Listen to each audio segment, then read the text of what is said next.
Welcome to Lights Camera Author, the podcast where books, authors, and the worlds they uncover come together.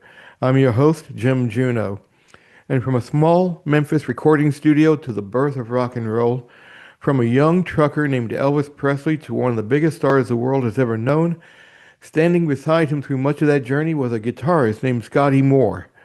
Today we're going back to the beginning of the Elvis Presley story, but we're going to do it through the eyes and memories of one of the people who was there.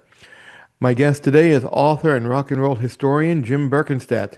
He's also known as the Rock and Roll Detective, and his new book is entitled Elvis Presley Conversations with Scotty Moore, and it brings Moore's first-hand memories to the readers. Jim, welcome to Lights Camera Author. Thank you very much, Jim. It's a pleasure to be back on your show. That's right. You were there. We were talking earlier about the Beatle who disappeared, I believe. Yeah, the Beatle who vanished. The Beatle who vanished. That's right. Yes, and that was the stand-in for Ringo Starr back in Australia, I believe. Well, yes, Jimmy Nicol, and they went to the Netherlands, to Hong Kong, and then to Australia with Jimmy Nicol subbing in for Ringo Starr, who it seems amazing today because he had tonsillitis, and they put him in a hospital for 2 weeks. And I don't think nowadays that you spend 2 weeks in the hospital with tonsillitis. No, I mean I think maybe a few days at the most. Yeah. Yeah, if that. But now you spent years researching Elvis Presley and the history surrounding him. But this book is different because you actually had the opportunity to sit down with Scotty Moore and listen to his memories firsthand. Yes. So, Oh, go what ahead. first prompted you to begin those conversations with Scotty? That's a great question. I don't know. I was thinking about my brother is 8 years older than me, and so he had grown up buying all of the old Sun Records 45s of Elvis Presley and the Blue Moon Boys, as they were called. Mm-hmm. And he would play those, and I just was fascinated by them. And so maybe, all these years went by, and I was thinking about it, and we were having a conversation, and I said, I feel bad because some of the 45s you let me listen to when you weren't home, I used them as frisbees in the backyard. And they're probably worth a lot today, but they're gone because they hit trees. Oh, But I did get to listen to them before little kids, they destroy things. But and so I don't know, we just started talking about Elvis, and then I thought, well, Scotty Moore I had read is alive, and I thought, well, maybe he'd be interested in talking to me, and so I got a hold of him somehow, probably through a friend. I have lots of I'm connected to a lot of people in the rock and roll world, and he was interested, and so we just started sitting down on the I don't know, about once a week, I would say, and it was like talking to your favorite grandfather and asking him, what was it like, when you were younger, and I think we grew close, and he was just really a nice guy. And what's interesting was I was not knowing all these inside stories at the time until we started talking about year by year what was going on. I thought everything was, wonderful and happy and all of that. But what's interesting is that when they first started out, it was all about the music, and they just loved performing together, and they were close friends. But Scotty doesn't pull any punches in the book when he gives us accounts of Colonel Tom Parker, who yeah. made things a little more sharp and sobering, and the focus shifted from making music to making him money and publishing companies and all these things, and putting Elvis into a lot of films. A I lot of think, films that he really didn't want to do or shouldn't have yeah, done, right, but one of the things that makes this so fascinating is that, like he said, he wasn't just Elvis's guitarist.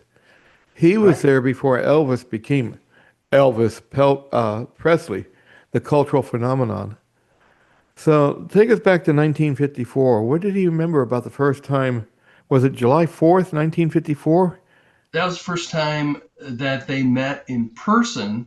But what was interesting was that prior to that, Marion Keisker, who was Sam Phillips' secretary, had been at the studio all alone one day when Elvis walked in and he said, I want to make a record for my mom for her birthday. And so he recorded two cover songs, and she had it in her mind like, this is pretty interesting stuff.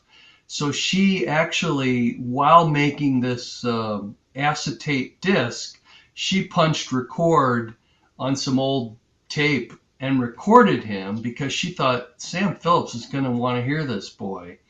And what's interesting is Scotty at the same time was on a parallel track. He was in a band called the Starlight Wranglers, Mm-hmm. and they were a pure country band. And Bill Black, who later, was with Scotty and Elvis, he was in that band as well. But it just seemed that Scotty was not very satisfied with the lead singer of the Starlight Wranglers. And they recorded one single with Sam Phillips, and that gave Scotty an in so that he could stop by all the time and have coffee with Sam. And this was next door. There was a little coffee shop. And Marion would come over as well and have coffee. And she would always say, Sam, have you listened to that boy Elvis yet? And he's like, no, I haven't listened to him. And he just wasn't giving her, in my opinion, the credibility that she deserved because she had good ears too. So after a while, Scotty thought, well, wow, she's really into this guy. Maybe I should check him out myself because I'm really not satisfied with the lead singer in my group. So as a result, he started pestering Sam and said, what about that boy Elvis? What about that boy Elvis? What And kind of name Sam is just, that? You know? yeah, and Sam got kind of probably frustrated by everybody asking about this kid he'd never listened to. So he said, well, why don't you just have him over to your house, Scotty, and let me know what you think of him. So that's what Scotty did. He got the phone number from Marion and he called up. Elvis wasn't home. He was at a movie theater. And but as soon as he got home, he got the message and he called Scotty back. Scotty invited him over to his house. It was 4th of July. Must have been 100 degrees down there. Very hot day. And Elvis came to the door, rang the doorbell, and Scotty's wife came to the door and she absolutely freaked out because Elvis was wearing like pink slacks and he had his hair all puffed up on his head, and she'd just never seen anyone like that. So she went running into the back and said, there's this strange guy here. You go to the door. So he let Elvis in, and Bill Black lived down the street. So Bill and Scotty rehearsed a little bit with Elvis, and then they'd say, well, what song do you know? And Scotty said to me, that Elvis knew every darn song there is. And I was fascinated by that. And they were all these different songs, and he could sing them all by heart. And he said, I was just very impressed. So after he left, Scotty and Bill talked about him, and then Scotty called Sam and said, this kid's pretty interesting. I think we ought to have him in. So the very Wow. next day, July 5th, is when they went into the studio, and they were goofing around and they were first doing these serious things that were sort of sluggish songs, I call them, but sort of slow songs, and no one was very interested in those. But then Bill Black started goofing around while they were taking a Coca-Cola break, and started playing the bass, like between his legs and clowning around, and then just yelling out things. And then all of a sudden Elvis got into it and he started singing, "That's all right, Mama," and it was a song Scotty wasn't familiar with, but he thought, wow, whatever this is, this sounds interesting. And he starts playing along. And then of course, Sam hears them all and he goes, "That was pretty interesting. Why don't we try to really record that track?" And so Yeah. it really was a demo or just a goof around type of thing, and it turned into this amazing first song for them. I remember in the '68 special, Elvis was saying that we had a guitar, a bass, and another guitar, and Yeah, that was it. And did they realize they were doing something revolutionary, or was it just like three musicians having fun? that's interesting because that was my exact question. Your question is what I asked Scotty. And he said, it wasn't anything. We just said, hey, this is kind of interesting. It wasn't anything like, oh no, we've just, recorded one of the first ever rock songs and it'll be famous forever. It was just the opposite. It was just Bill Black goofing around, which spurred Elvis on. And Scotty said, I didn't even know that that was a song. He said, I later found out that Sam Phillips actually owned the publishing rights to that song, that he had already Oh, recorded it. And he said that, he didn't mention that to us at the time, but he said it was back then, it was more of a kind of a slower rhythm and blues type song. But right. by uh, speeding up the tempo, creating this 4/4 time tempo, and it just sort of rolls along, and it's a real happy song, and it's I wouldn't say it's the very first rock song ever, but it certainly started their career. His guitar has become an essential part of that sound, and it's been he's influenced people like Keith Richards and other famous guitarists. But what did Scotty think about his place in the history of the rock guitar?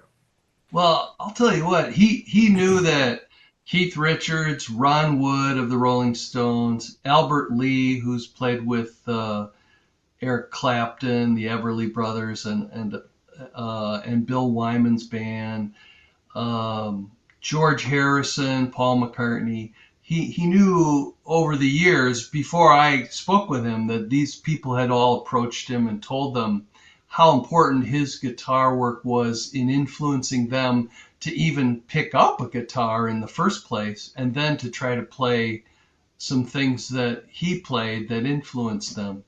And he was the most modest guy in the whole world.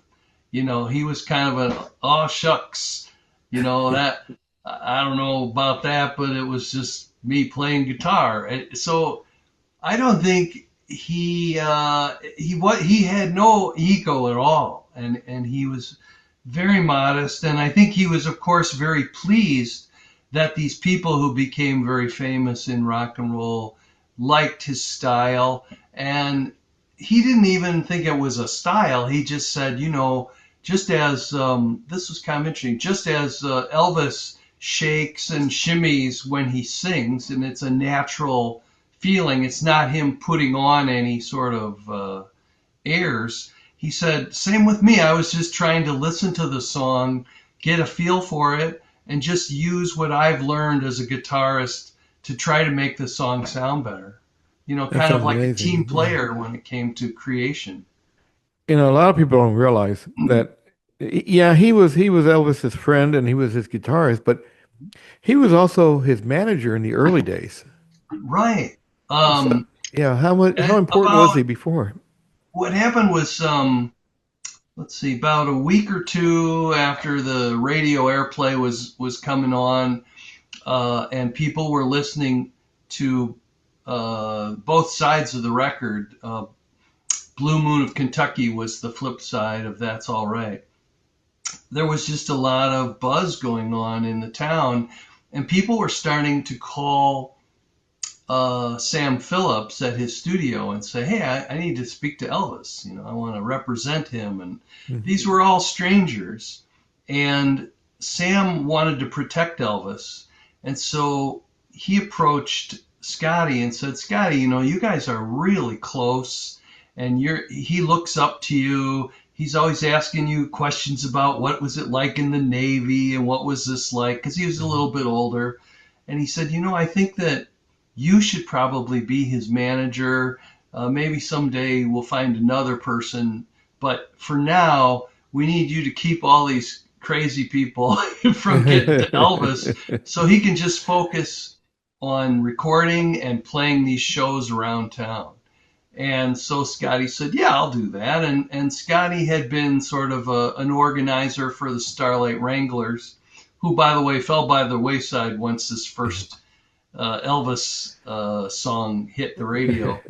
And he knew how to organize concerts. He knew he had been on the radio performing and all these things. So he felt comfortable handling the tour, doing a tour and all that with Elvis. So he agreed to take over. In fact, the contract between them, a copy of that is in the book itself, so people Hmm. can read it.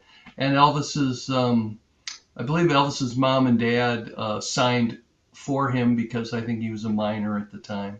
But it was a good idea to have someone that a confidant, a good friend, to represent you. So he not only became his first guitar player, but also his first manager. And I don't know this for sure, but maybe Elvis's first best friend. Hmm. Well, what did he tell you, if anything, about his relationship with Colonel Parker? Because I got a feeling that this was kind of a touchy subject, I would say. Yes. I think that, Scotty said to me, Elvis just wanted to sing songs, and he also just wanted to he wanted to see if he could become a good actor. And he said, Colonel Parker was about money, and Elvis was about making music and hopefully becoming an actor. And it was like this simple desire was increasingly buried under Colonel Parker's ambitions to just make a lot of money off of Elvis. I think that was Scotty's perspective as he communicated it to me. It's not my opinion, I wasn't there. But as we get to the Hollywood years and the band is being isolated from Elvis. Parker's trying to keep them at bay. They started out all being equal partners in all the fees, and then that changed with Parker. So they were just sidemen, paid a fee only when they showed up to work. Well, they didn't begrudge Elvis, but at the same time, you're away from home a lot touring and you're, making only a certain amount of money and, it doesn't go as far as it could, but meantime, Parker's setting up all these publishing companies. And that was interesting because Elvis didn't write these songs. Right. So what he would do as Elvis got quite famous is Parker would strong arm the songwriters and say, hey, do you want to have a big #1 hit across the country, or do you want to just remain unknown? And if you want a big hit, then you're going to put Elvis on the label as a writer, and he's going to get half the royalties Mm. from the publishing of this song.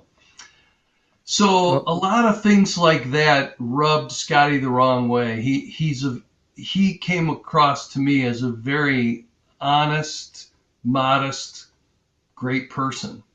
And I've never heard a bad thing said about Scotty Moore.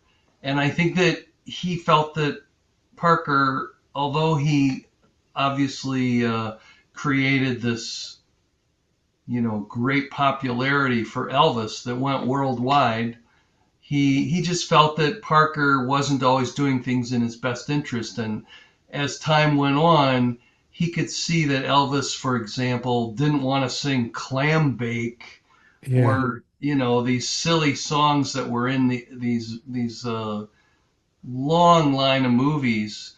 And if you think about it, John Lennon always used to say, we loved Elvis's early music. A lot of the rock stars who grew up around Elvis Presley's music loved the '50s stuff. But no one ever says, "Oh, I love those horrible movie soundtrack songs he made." And and then once the Beatles came in, Parker thought, "Oh well, Elvis isn't as popular anymore with the young people on the radio, maybe. So we'll just keep plowing him into these movies, and I'll keep making fast money." I think it was like from when he went to the army until like the 1968 special. I think he performed once after in a Right. concert, and that was Yeah, for I think it was the Pearl Pearl Harbor. Harbor. Yeah. Yeah, yeah, and then nothing. And it's too bad because, you know, remember they had to hire DJ Fontana as drummer because of all the screaming girls that would pack these places. This is another point I wanted to make, is that when they were still just doing their own thing, they ended up playing in Vancouver, I believe it was, and they Mhm. packed the stadium that held 23,000 people. And Scotty Moore said, "This was the start of stadium rock. We did it first." And I had always thought about like the Beatles at Shea Stadium or something, but Mhm. Elvis packed stadiums too. Oh yeah, he packed. I mean, I remember later on. It was after Shea Stadium. He packed. Was it 60,000 at the Astrodome, I believe, Yeah. in the 70s. I believe that was. But Okay. was there a particular point in the 1960s when Scotty felt that Elvis had lost the artistic freedom that he had in the beginning? I think so. Yeah, I really do. I think he felt bad about it. One example is he said that after a lot of these movies that the where they would go in and record the soundtracks, which I believe was oftentimes in New York and sometimes out in LA, they'd do these soundtrack recording sessions. He said Elvis just was so, um, well, my term would be bummed out, but Yeah. Scotty used a different term, but just so bummed out that we would all sit around and play songs, Scotty said, that are songs we enjoy. Yeah. And then it was because he was stalling. It's just like a little kid who doesn't want to take a nap. They stall so they don't have to go to bed. Can we read one more book or do one more thing? And it was the same. And Elvis would occasionally then wait till everyone went home, and then it was just him and the engineer because he was so embarrassed to sing these Oh terrible yeah. songs in front of his best friends, these musicians. So he would do it at night, late at night or early in the morning after midnight, and record with an engineer just to get it done. But that's how much he really was sort of depressed about having to do that type of music. And that's a You know, shame. it really is a shame because he could have went overseas, he could have went to Europe, he could have went to Japan Yeah. and and sing the old stuff. And then came 1968. Hmm. And anybody who knows a little bit about this 1968 comeback special, um, it was a Christmas special, and Colonel Parker, in his infinite wisdom, thought it would be good for Elvis to be Bing Crosby for an hour. Yeah. and That's and the then part of the show I didn't really enjoy. I saw it live on yeah. TV, but it's I the mean, other part that you're probably going to get to that I yes, the thought was the cool part. the small stage, yes, indeed. Yeah. That's like, the I mean, from reading about that 1968 special, Parker did not want to film Elvis Presley with his old band members. Right. It's actually the part of the special, which is the best part of it. And Jim, you'll probably recall this in the 90s. MTV came up with this idea that became hugely popular, and that was to take rock bands and they called the show Unplugged. Right. They would all play acoustically. Even a band like Nirvana had a great concert set, Unplugged, And that's what makes that second half of the comeback special so special, is that they were all just sort of unplugged. I think DJ Fontana was playing drums on like a case, like a drum Yes, a kit, a guitar drum, case or something like that. yeah, Yeah. not even a snare drum. And they had their guitars. It's at one point uh, Elvis asked Scotty to borrow his guitar, and because he Mhm. had a guitar strap, and Elvis liked to stand up or put his foot up on a chair and all these things, and you can't really do that without a guitar strap. The guitar could slip out, but it was such a an amazing thing to see these guys get back together and just sounds so good in that sort of casual setting. And the reason that came about is, for those of you who don't know it, is that Steve Binder, who was the director of the producer of it, he had his own idea. He did not listen to Colonel Parker. Right. Yeah, thank God. But anyway, the the Steve Binder was the guy who said, "Let's put him in a leather suit." And he saw Elvis jamming basically with DJ Fontana and Scotty Moore in his dressing room, and he wanted to bring the camera in there and Right. do that. Heck, he And even recorded it with a little tape recorder.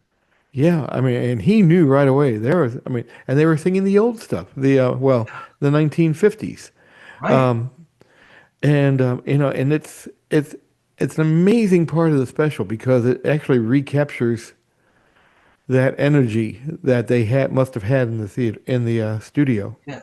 You get goosebumps really watching that scene, watching that little set. And the other great thing about it is that they were in like kind of a, I think the stage was square if I'm not mistaken. They Yes, had it was. fans, Hmm. yeah, and they had fans all around them, very close and intimate, mostly beautiful girls and stuff, but still they were right there able to see this happening, and it was just great to see the faces of the fans, the faces of Scotty and Elvis and DJ, and they're just, it was just like a love fest. It was a dream come true, I think, for all of them.